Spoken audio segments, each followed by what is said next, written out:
Let's join Heather and our board certified behavior analyst, Alex Grosso, as they talk about this week's high leverage practice. Welcome to Little Bits of TLC, the podcast where we explore the dynamic world of education. Join our host, Heather Volchko, as this season we focus on high leverage practices, HLPs. Each episode will examine a different HLP, essential strategies designed to enhance teaching and improve outcomes across various educational settings. These practices focus on collaboration, assessment, social, emotional, behavioral support, and instruction, benefiting all K-12 students. I hope you're ready to be both challenged and inspired, because this season is all about mastering the HLPs.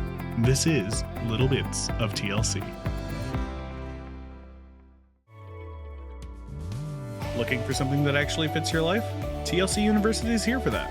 Each week, we spotlight something different. A webinar with real-world insights, a hangout-style interview, and a hands-on workshop or a Q&A where we answer your questions. It's flexible, it's self-paced, and most come with CEUs. So whether you're looking to grow, reflect, or just listen in, there's something here for you. And it's all in one place. university.thresholdlearning.org. That's where you'll find show notes, professional blogs, a full catalog of ACE-accredited courses, and downloadable resources. It all just keeps growing. So whether you're walking the dog, commuting, or taking a breather between the daily grind, TLC University meets you where you are. Head to university.thresholdlearning.org and check out what's new this week. See you then. Teachers select and implement assistive and instructional technologies to support the needs of students with disabilities. They select and use augmentative and alternative communication devices and assistive and instructional technology products to promote student learning and independence. They evaluate new technology options given student needs, make informed instructional decisions grounded in evidence, professional wisdom, and students' IEP goals, and advocate for administrative support in technology implementation.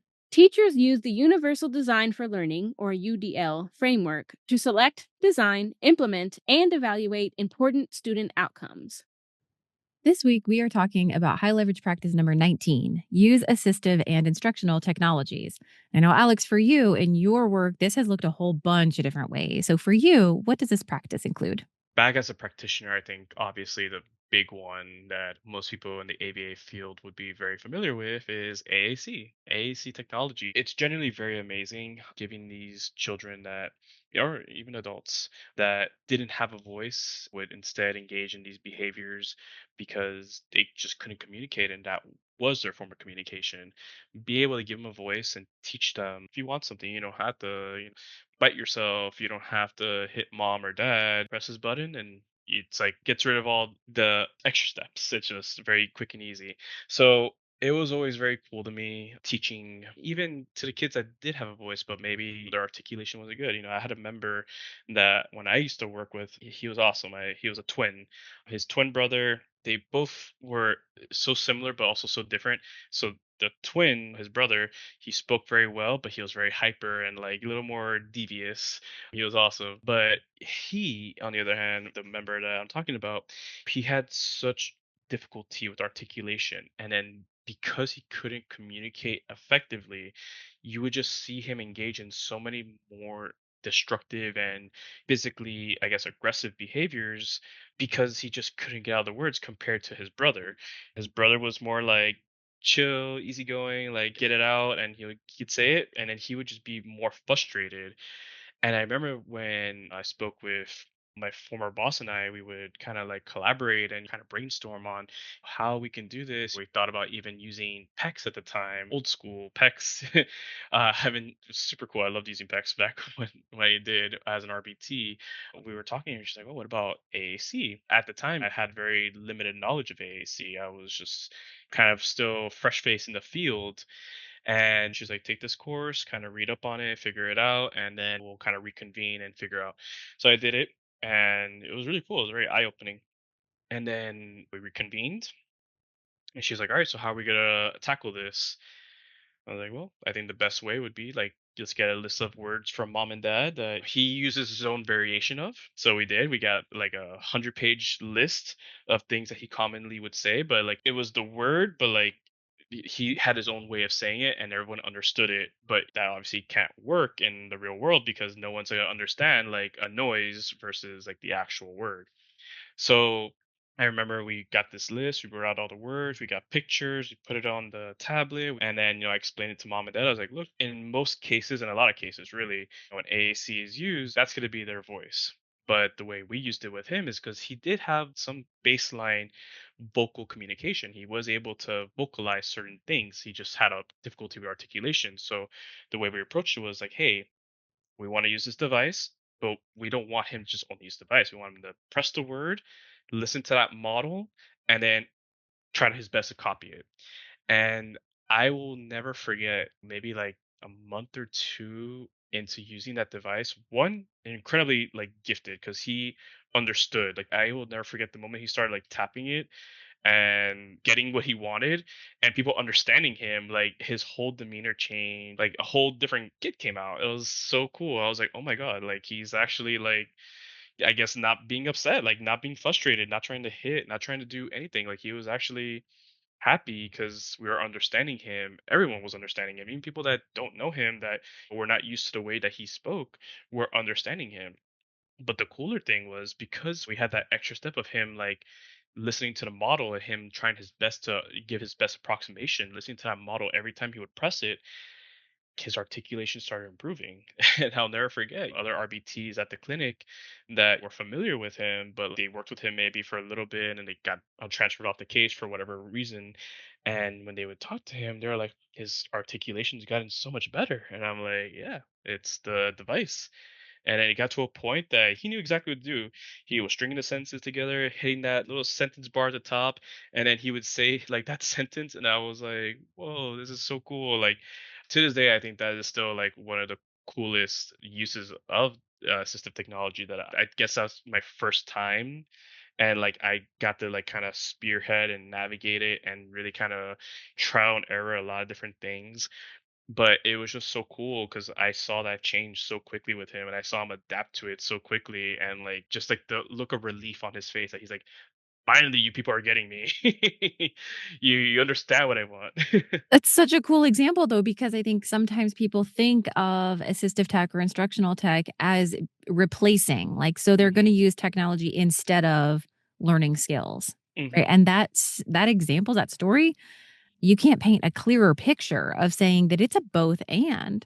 Right? Like, Hmm. not only are there skills to develop to learn how to leverage these technology pieces, but also, right, the individual was learning so many things from also, like, implementing this technology. Yeah, there's so many skills that are coming from just integrating that use of technology as opposed to looking at tech as though it's replacing those skills that are being developed. It was actually doing some supplemented modeling and, some of the instructional support, really, as they're actually leveraging it, and now their speech is also following through with it. That is such a cool example where it's augmenting, not replacing. Hmm. Yeah, literally, literally literally one of the A's in AAC. Yeah, to this day, it's still one of the best examples that I could think of, and I did use that model later on with one of my more challenging cases, and it was a very similar result.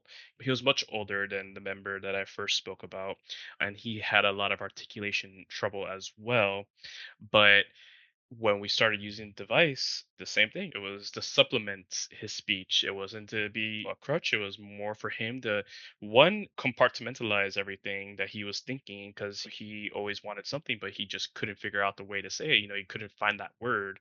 But then seeing the picture and seeing the word and pressing it and looking at you and be like pizza, and then eventually like building up to like I want pizza or I want, and then it's like him doing that. I'll never forget that mom.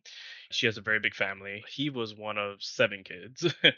She would always tell me, she was like, even like his older siblings, they would hear like the difference in like him speaking and like him like being more kind of easygoing and letting everything go, and like he really wouldn't fight for himself. Mom would tell me that he would advocate for himself more, saying no when he didn't want certain things being done, things that he was not doing like a year ago, things that he was struggling so hard with, and now like with that device, it just like opened up his world. And it got to a point that towards my end of my time with him at that clinic before I formally moved on to a different position, he was more often than not able to request things without the need of the assisted device. Like it was amazing. Like he was just like, I want bathroom. And I'm like, this is amazing. You're doing that without your words. Like you're telling me what you want. Like it's huge, huge milestone. I've always been a proponent that like melding technology and the world of ABA in some way or another is it's so beneficial when you can find what works.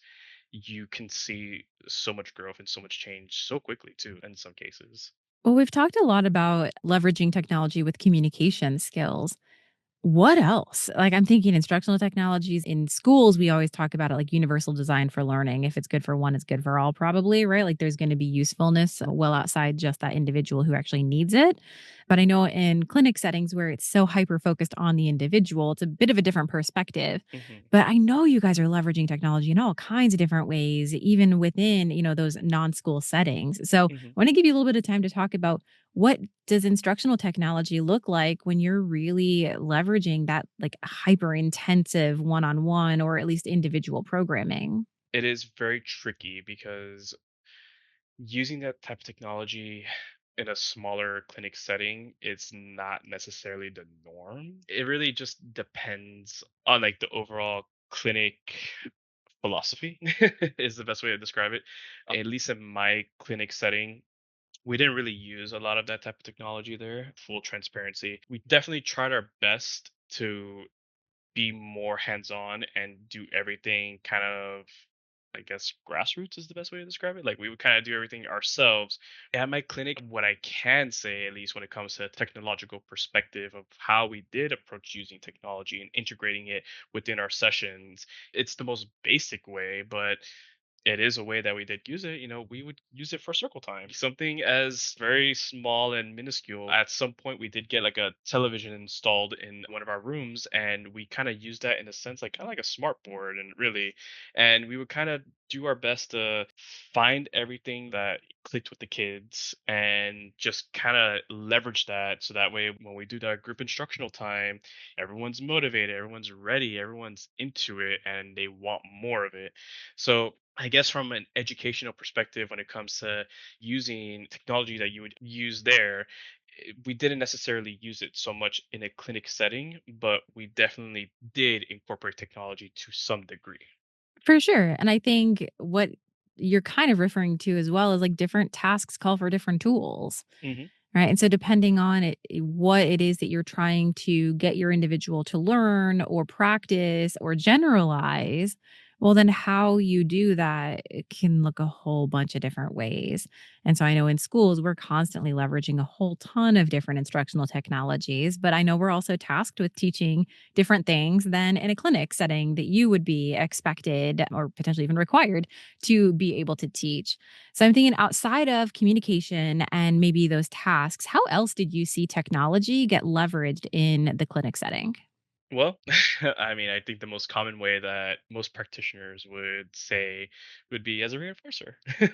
Mm, So, definitely a lot of the kids that we worked with, technology was always a fun reinforcer.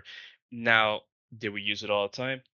Like I mentioned before, we were very much a proponent where we would use it as like a high mag reinforcer. It would not be like, hey, you just did one question, here's the iPad, or here's this, or here's that. No, no, no. We would make sure that we did some really hard work. We got this. And I guess thinking a little more about it now, something that one of my members using a lot of at school, we did use a lot of those programs, those educational games and those educational websites.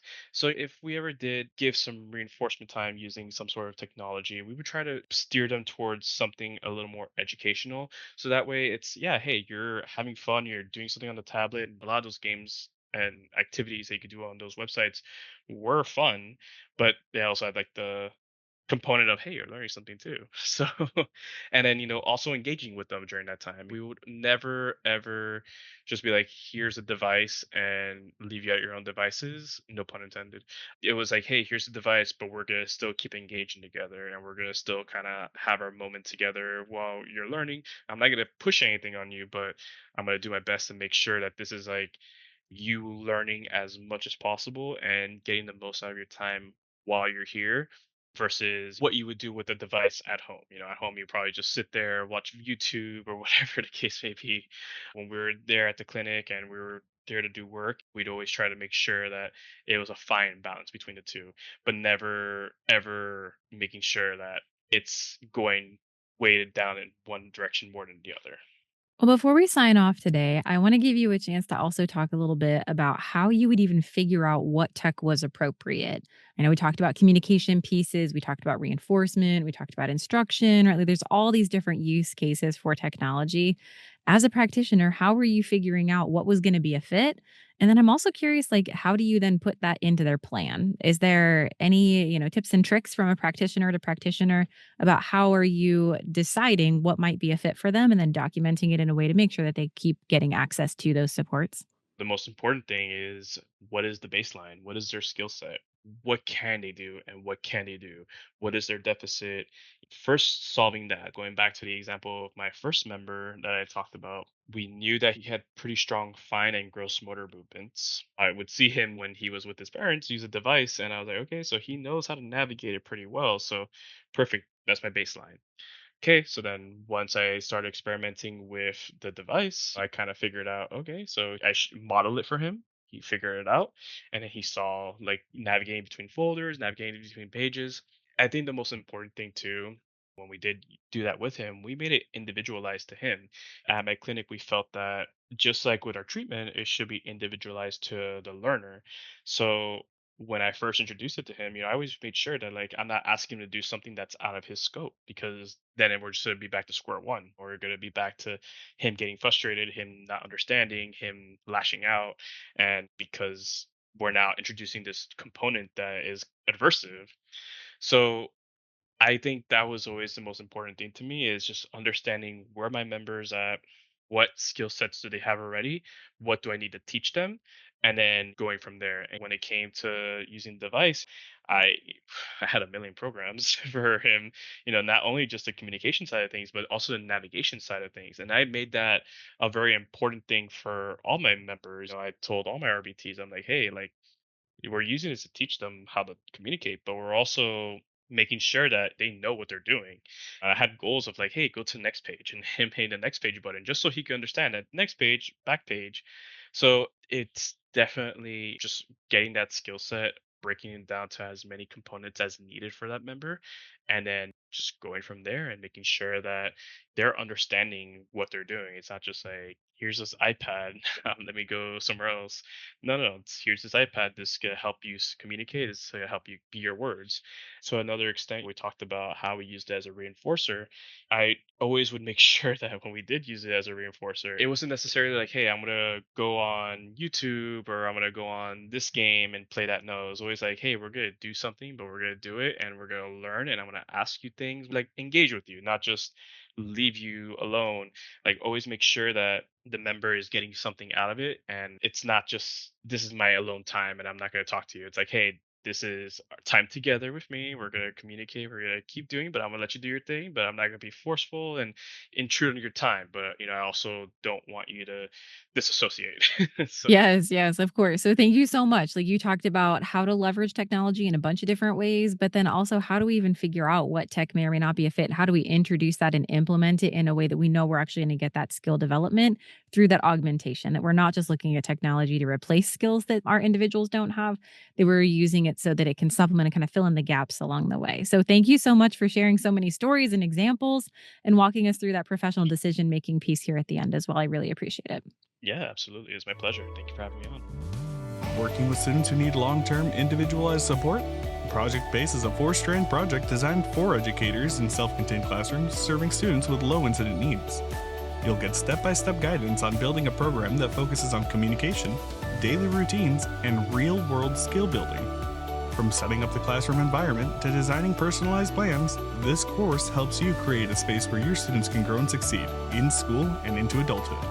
Led by Chris Zielinski and Carly Dietz, Project Base offers practical strategies, case studies, and planning tools to help you confidently support your students every step of the way. If you're ready to strengthen your program and build something that lasts, this project is your next step. If you're supporting emotional or behavioral needs in general ed or resource classrooms, Project Thrive helps you keep learning on track. And if you're in a therapeutic or alternative setting, building something from the ground up, Project Onward offers the structure and tools to do it well. Head to university.thresholdlearning.org to meet your team and begin building your home base today. When we talk about technology for students with disabilities, it generally falls into two categories: assistive and instructional.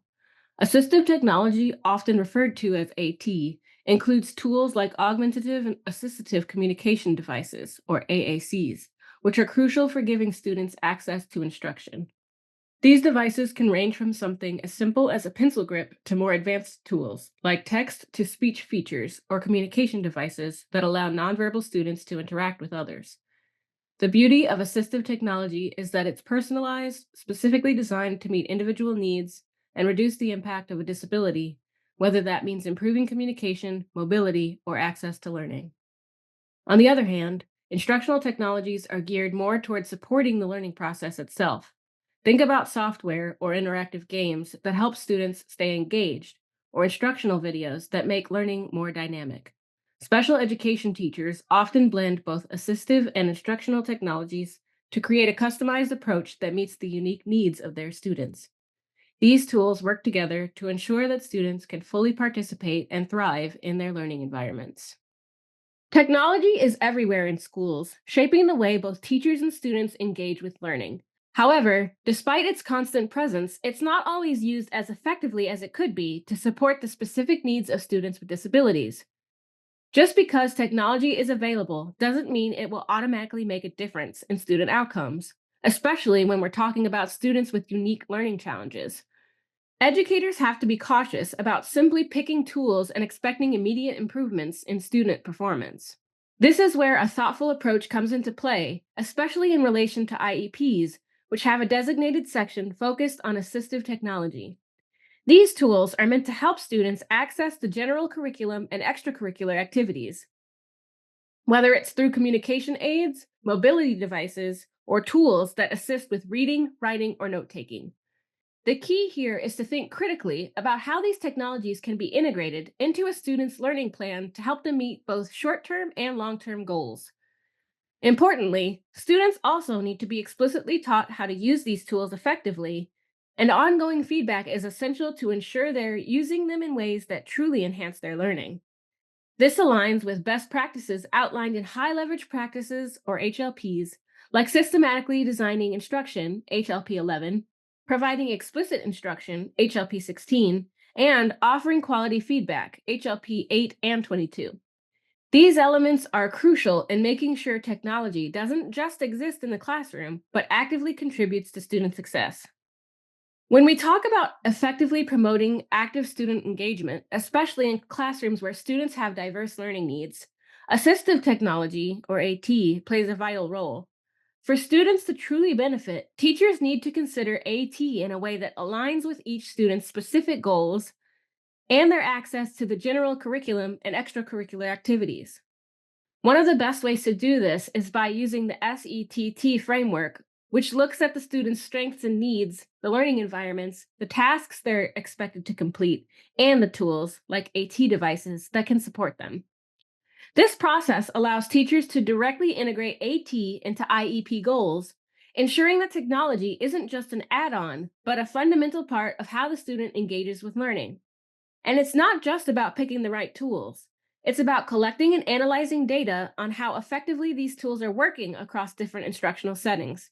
Adjustments might need to be made as the student progresses, ensuring that AT continues to support them in meaningful ways. Instructional technologies, or IT, also deserve attention, particularly in core academic areas. Teachers should be thinking about how IT can reduce the challenges students face, whether by minimizing reading difficulties, increasing engagement, or reducing the cognitive load on students. Accessibility is key. We need to evaluate and address any barriers that might prevent students from using IT effectively. This means providing clear instruction on how to use the technology, explaining why it's being used, modeling it for students, and offering scaffolding practice opportunities so they can eventually use the technology independently. To maximize its impact, educators should also be evaluating how well IT supports students in reaching their learning goals. The principles of Universal Design for Learning, or UDL, are invaluable here. By designing instruction that increases engagement, improves access to content and offers multiple ways for students to demonstrate understanding. Technology becomes a tool that fosters active engagement and achievement, not just something that sits passively in the background. It's about strategically integrating these technologies to enhance learning outcomes for all students. School leaders play a critical role in ensuring that teachers are equipped with the tools and knowledge they need to effectively integrate assistive and instructional technologies into their classrooms. One of the most impactful ways to support teachers is through targeted instruction, professional development, and coaching that covers a broad range of AT and IT options. This is especially important given the diverse needs of students and the variety of settings in which these technologies can be applied. It's not enough just to introduce these tools. It's essential to observe teachers in action, providing feedback on how well the technology aligns with both student needs and the curriculum's demands. This kind of feedback helps ensure that technology isn't just used for the sake of it, but that it's truly serving its purpose in advancing student learning. Collaboration is another key piece of the puzzle. Encouraging content teachers, technology coordinators, and special education teachers to work together fosters a shared understanding of both emerging technologies and innovative uses of existing tools. Often, the best solutions come from these collaborative efforts, where new ideas are exchanged and educators can learn about tricks or strategies to make the most of the technology at their disposal. For those teachers or staff members who may feel hesitant or uncomfortable with technology, providing support is crucial. It's about making the benefits of technology use visible, whether that's through modeling how it can enhance learning or through direct coaching. By showing teachers the real impact technology can have, we can help build their confidence and encourage more widespread adoption of these valuable tools in supporting student success. Students with disabilities experience significant benefits when they have access to assistive technology devices and services, as well as when teachers leverage instructional technology to address their unique needs. As technology continues to rapidly evolve, it's inevitable that it will have an even greater impact on students' lives, both in and out of the classroom. This creates a pressing need for school professionals to make increasingly critical decisions about how to allocate resources when selecting, implementing, and evaluating the effectiveness of various technology tools. Special education teachers, in particular, have a pivotal role to play in this landscape. They must stay informed about the latest technology developments and collaborate with their school or district technology specialists to ensure that assistive and instructional technologies are used as effectively as possible to meet the needs of students with disabilities. These partnerships and a proactive approach to technological advancements are key to supporting the success of students with disabilities in an ever-changing educational environment. We hope you enjoyed this week's episode. Join us next week when Heather sits down with our board-certified behavior analyst, Marla Watts-Pacheco, to talk about our next high-leverage practice. Hey, before you jump back into your busy life, consider dropping a like and follow @ThresholdLearningTLC on LinkedIn, Facebook, and Instagram. And if you like our show, share the podcast with your colleagues. A personal recommendation is by far the best way to promote the podcast. Let them know that they can listen on Apple Podcasts, Spotify, or anywhere else that they catch their podcast. Just be sure to leave a rating and review on your favorite platform. You can email us at info@thresholdlearning.org. We always enjoy connecting with fellow educators and champions for educational justice. You can find everything you're looking for at thresholdlearning.org. See you there. Attention educators pursuing behavior analysis certification and universities preparing them for success. Supervision with TLC offers 100% remote fieldwork supervision designed specifically for school-based professionals. Educators can earn their hours right in their schools without leaving their classroom, all while being supported by experienced BCBAs who understand the realities of education. With month-to-month scheduling, affordable rates, and both live video and asynchronous chat, our fieldwork supervision model is designed to fit into your life, not the other way around. We also invite universities to enhance their graduate programs in partnership with our team of practicing school-based BCBAs. Our fieldwork supervision model keeps students on track for certification by helping them connect their practice to all exam domains so that they can confidently pass the exam. Explore more at university.thresholdlearning.org/supervision or email supervision@thresholdlearning.org to connect. Supervision with TLC, where educators grow into behavior analysts.